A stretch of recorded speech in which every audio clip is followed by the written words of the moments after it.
Hi, welcome. I wanted to do a brief video on what the differences are between tarot and oracle cards, especially if you're just getting started. You might be a little bit overwhelmed and you think that you can't do it, blah, blah, blah.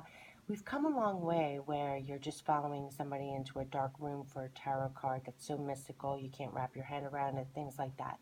We've made such strides in our own spiritual connection, finding tools for ourselves, grounding ourselves, becoming stronger, spiritually connected in our own self, in the last decades or so. So there's such an upsurgence of seeing tarot cards and oracle cards in the mainstream. I think it's totally reflective of all the self work that we've been doing for ourselves.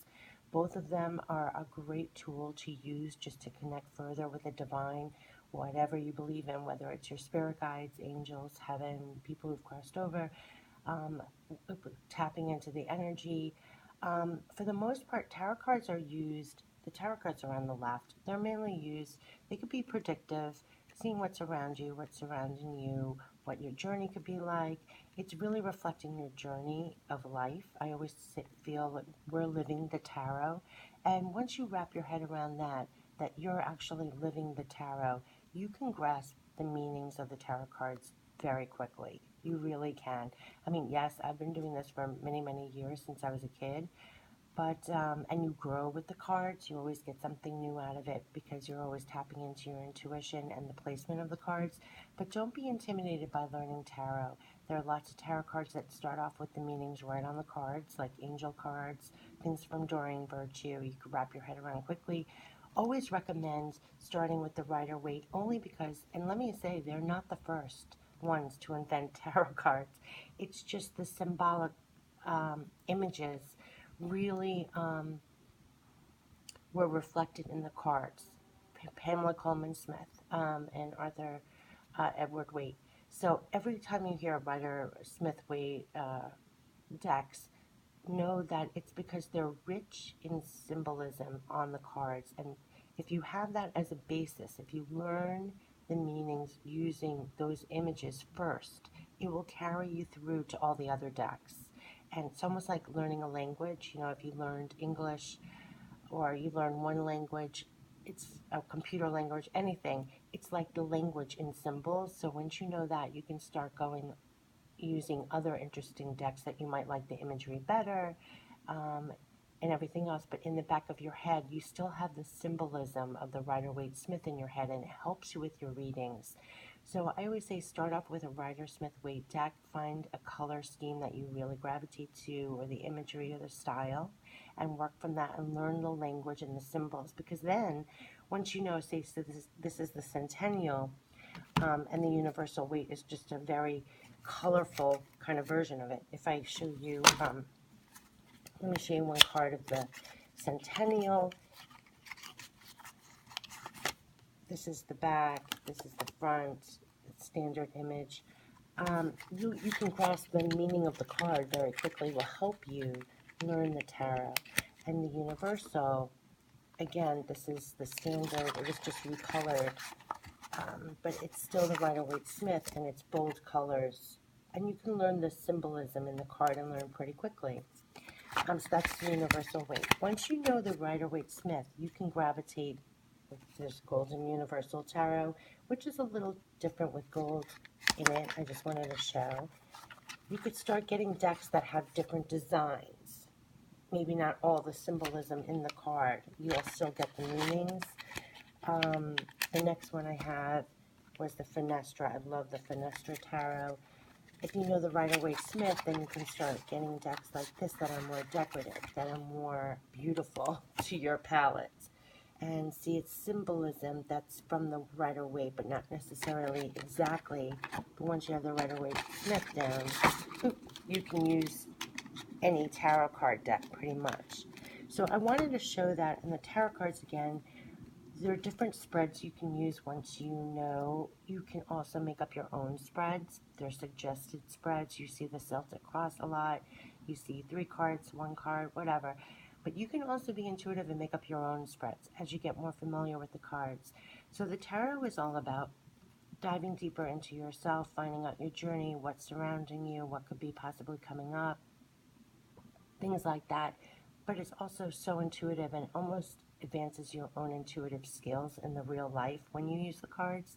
So I find these are so good to use personally, not to just go to someone else to get your readings done.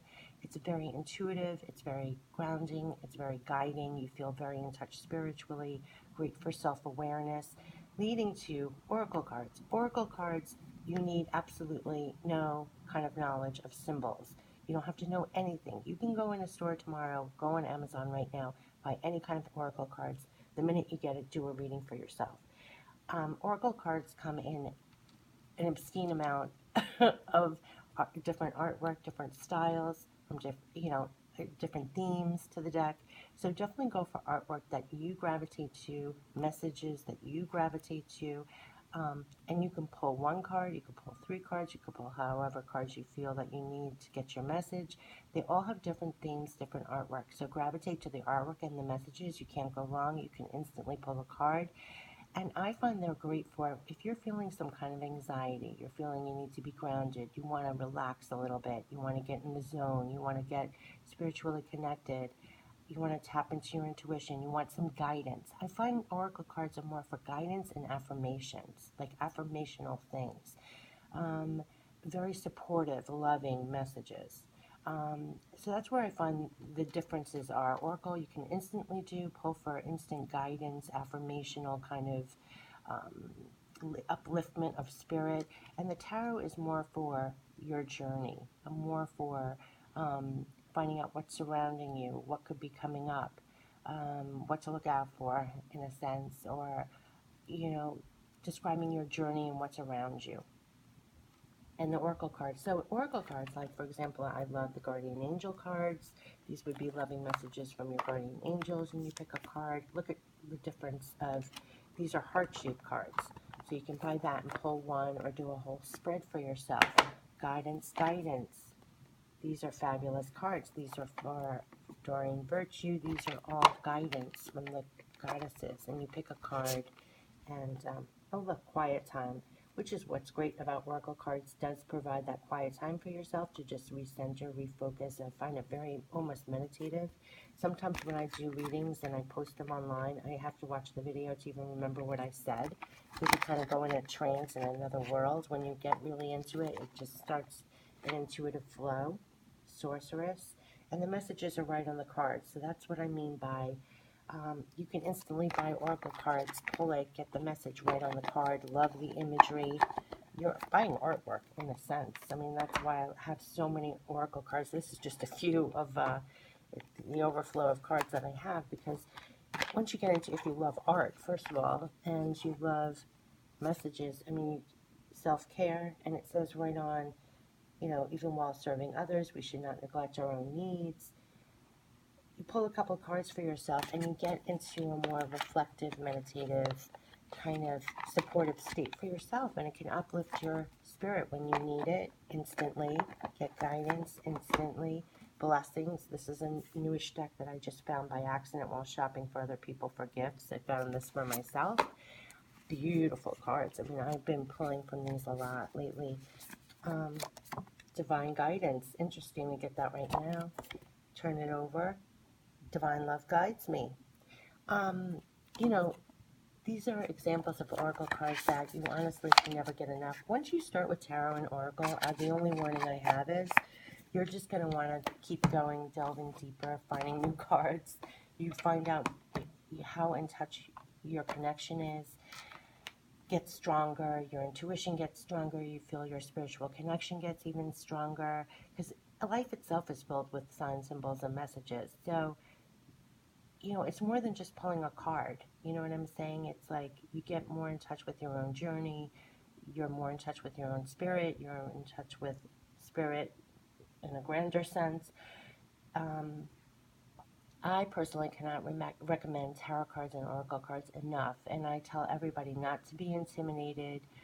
You can definitely, oracle cards you could just buy today on this side. Buy whatever oracle cards. You could do a reading for yourself as soon as you get it in the mail. Just start shuffling. What I always say with a new tarot deck and oracle deck, definitely shuffle the cards. Don't let really anybody else handle your cards. I always feel like the cards get to know your energy. So whether you're doing a reading for yourself or others, like handle your own cards for yourself if you're doing your readings. Um, and you'll start having a real relationship with them, and they'll start pulling at you which ones to use. And tarot cards, don't be intimidated. Learn the Rider Waite Smith symbolism first. Even if you don't like the decks itself, learn the symbols, because those symbols, the language, will carry you through to pick other decks. So even if you just use it as a teaching tool, just to learn the symbols and then buy other decks that you find are prettier, do that. But I find it very easy, because then when you have other decks, you instantly refer in the back of your mind, oh yeah, the Two of Pentacles, he's balancing, blah, blah, blah. You see the image, it's embedded in your head and your heart. And don't be intimidated by the tarot. These are not complicated. 78 cards, major arcana, minor arcana, and remember, you've lived them. So when you read the description and look at each card, you can remember an experience in your own life that you've actually lived this already. So it really is very intuitive, and almost like you're remembering a language that you always knew, if that makes sense. And then however you do your readings, you can make up any kind of spread you want, pull as many cards as you want. You'll feel when your message is complete. Your own spirit will let you know. You'll feel it in your spirit, and your intuition will spell out the story for you. So this has just been my little video. Tarot, Oracle, the differences, not to be intimidated, to go and buy them, expand your connection, feel more connected, and I also find like tarot cards and oracle cards, they're so great for instant guidance and support. I totally recommend doing self readings for yourself. I mean, not only do I do readings for other people, but absolutely I do readings for myself all the time. They provide such instant insight, guidance, support. They speak to your soul directly. It's like you have your access to your guardian angels and people who have passed on, and everything in the universe to support you and help you through any means necessary. So I always say tarot cards and oracle cards are nothing but another tool in order for you to get communication. And so if you're thinking about it, don't hesitate, don't feel, any which way, um, to discourage you from doing so. And pick ones that are speaking to your soul. Usually the decks find you, they call to you. So if you are looking online or on YouTube and you see images or cards that you like, they probably have messages for you. Um, and that's why they're calling you, because when you buy the deck, there are probably cards in there that have messages that are meant for you to see. So I always say go with that. All right, so this was my close-up, kind of comparison of tarot, oracle, um, you know, to go for it and enjoy, and have a very happy, and believe me, once you start this journey, you're not going to stop. You're going to keep going, keep learning, keep growing with the cards. I learned something new like every time I use them, because it's always different. Your situation's always different. The cards are always placed differently. You're picking up different things in the cards each time, depending on where you are at on your journey. It ever changes. So I think that's why tarot cards are so amazing, and the oracle cards are just amazing as well. And again, you don't need any knowledge. So go and enjoy, enjoy, enjoy, enjoy. And thanks for checking out this video and checking my channel, because I do a lot of close-up reviews of many different tarot cards and oracle cards. And the best way to find ones that resonate with you is to really see all the cards, images, and messages close up, so that you can know which ones really speak to your soul, feel like a friend, and find some more decks that you like. That's how I find my decks myself. Okay, take care. Bye-bye.